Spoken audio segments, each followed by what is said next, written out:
right, well, today is kind of fun. I'm doing something I don't get to do too often. I have been on the road here for about an hour, and I'm here looking at a tractor that is kind of special, and we're going to go check it out. It's on an auction. It's on a retirement auction or an estate auction, and it's kind of uber rare, but it also, being kind of an old school hot rod guy, it's also really cool. So we're going to see what this brings, and I don't know if we're going to be able to buy it, but we're here today checking it out. The auction's tomorrow.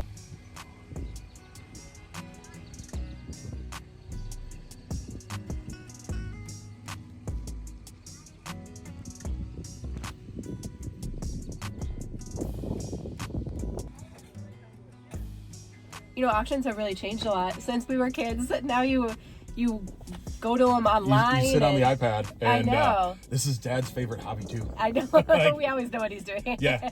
Yeah. But then you have to, if you find something you're interested in, you have to go see it in person then, right? Is that how it works? You first check it out online? Yeah. So the cool thing there, it's like the online brochure. There's way more pictures. There's way more. It's better. In this case, there wasn't a good description. So then it leads you to, you want to go look at it in person, because pictures can be deceiving. And most times people are aware of social media or negative comments. Most times people, actually describe it well. But in this case, when there was so much and they didn't know any history of it, it was basically just come look at it, because you're going to have, it'll just save a lot of headache. But man, you must have been surprised when you got there, the tractor show. I mean, wow, the incredible variety of tractors that were there. When I crested over this hill, so you come walking down this driveway, and then you walk through this little farmyard, and then on the backside was this hillside, and there's just all these tractors. Yeah. I was in awe, amazed, holy crap. And I also, you're gonna be shocked by this comment. I was like, overwhelmed, because I knew how much work it took to get them all running. Yeah. And I was like, no. No, I want one. Yeah. I only want one.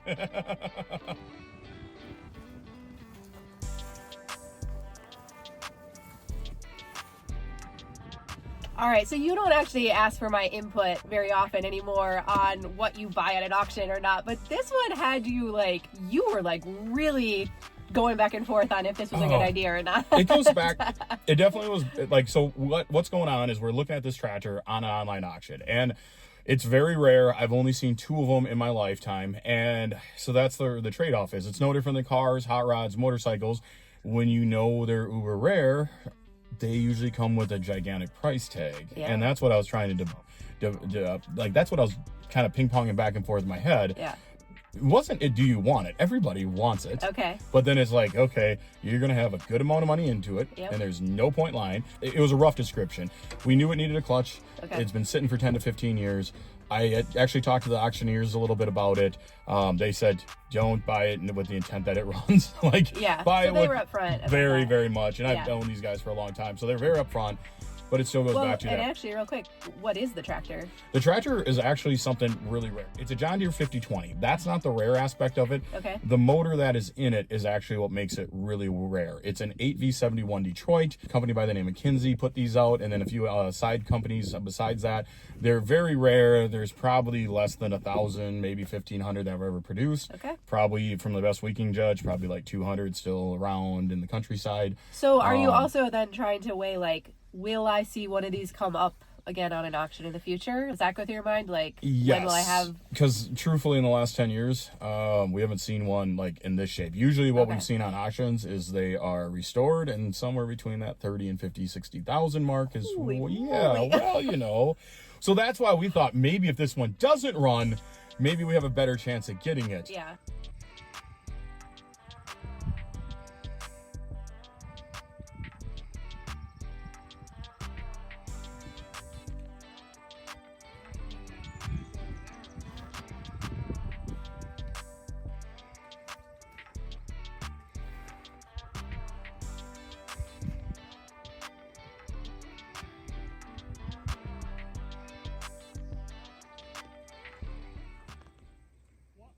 Okay, it's hot out, it's humid, it's wonderful because it feels like summer. And if you look at that view is something amazing. We got the old, a lot of old 2-poppers here, and pretty cool. But fun day, just there's a lot here. And it makes me think of when we'd go to auctions growing up, and sometimes we'd go with our grandpa, sometimes we'd go with dad, and it was always fun because you never knew what people were gonna like drag out of the weeds and like pull to the auction, like what you were gonna see. Yeah, no, and it is kind of surprising. It really kind of is surprising what you did see and didn't see. There was a lot of our childhood spent at auctions, wasn't there? Oh yeah, I mean our grandpa had a set bidding number, so he would go to the auction and they just gave him his number. Well, and isn't it funny too how it was actually kind of like a family reunion half the time? Because you'd run into family members that also farmed. Yep. And and actually it's kind of funny because you still do, even though it's virtual now. You still run into a number of family members going to auctions.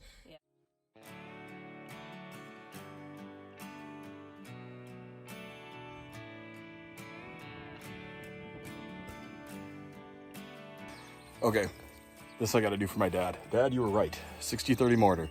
You got intake, turbo, and on the other side you have the Bosch injection pump. Good call, Dad. Good call. Dad, you're wrong, but not far off.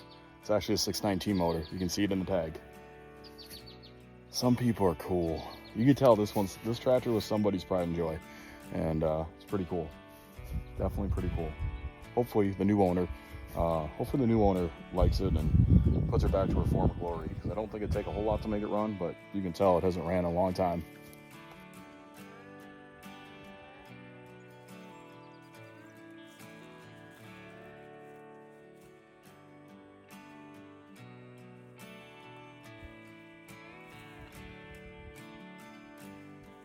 So the one thing that I'll never forget about going to farm auctions, and you'll probably like make the same comment, it was the one time we like either went to a restaurant or we got like burgers and cans of pop. Yes, cans of pop. Like you'd go up to the little like food truck thing. It was the one time Mom and Dad would, our grandpa, either because we'd be with grandpa or dad. They would open the wallet up. They'd give us some cash and we'd get to go up and we'd get our own can of pop, right? So we call it pop in Minnesota. Yeah. But that was like a big deal back then. Do you remember sharing a can of pop as kids? Yes. Do you know what? Our dad is so even keel. There's only one time I really remember him losing it, and us three kids were in the back seat sharing a can of pop, having to pass it around. You took more, and we were arguing. He reached back, grabbed it, and threw it out the window. Like one of the few times I've ever seen him. Technically, you and Diana were arguing because I was just like, no. You knew better. You're like, and there it went out like Dad's past that point. Like we pushed this hard. Dad's past that point of joking anymore. And we watched a can of pop go out the window. Never did that again. Nope.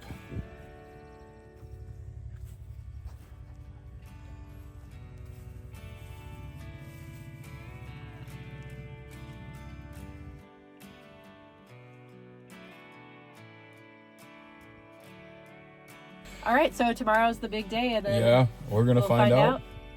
Yeah. So what I do hope with this project is I do hope that if we do get it, it is exactly the memory maker for Dad, being grandpa, grandkids. Like I hope in 20 years, this is, if we do end up buying it, that this is what your kids talk about with their kids. Like, and did they have like what is his nostalgia with it? Did they have one growing up? Was it just the thing everyone wanted growing up? Or? It was the biggest and baddest of that era. Okay. You know, it was just so we were pretty fortunate. We have two very rare tractors already, the John Deere 6030s. One of them was actually the one my grandpa bought. But so this was the one tractor in that era that produced more horsepower than the 6030s. Okay. So that's where Dad. So it's just kind of iconic. Yeah, and Dad remembers reading magazine articles at him as a kid that they were 300 horse and yeah. The one we seen sell in the early 2000s, I'll never forget because you could just feel the engine vibration like through the crowd of people.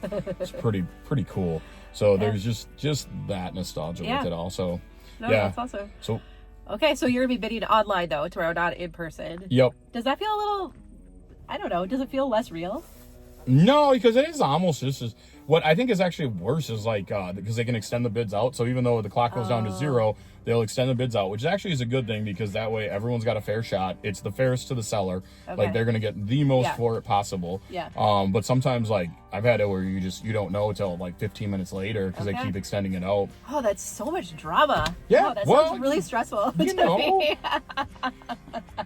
Luckily, technology's portable these days. Yeah, no, it's good. Okay, well, it's going to be fun to see what happens. Yeah. Oh, I'm nervous. Like, I hope we don't gotta pay stupid money. Yeah. Like borderline stupid, okay, but like stupid money, oh crap.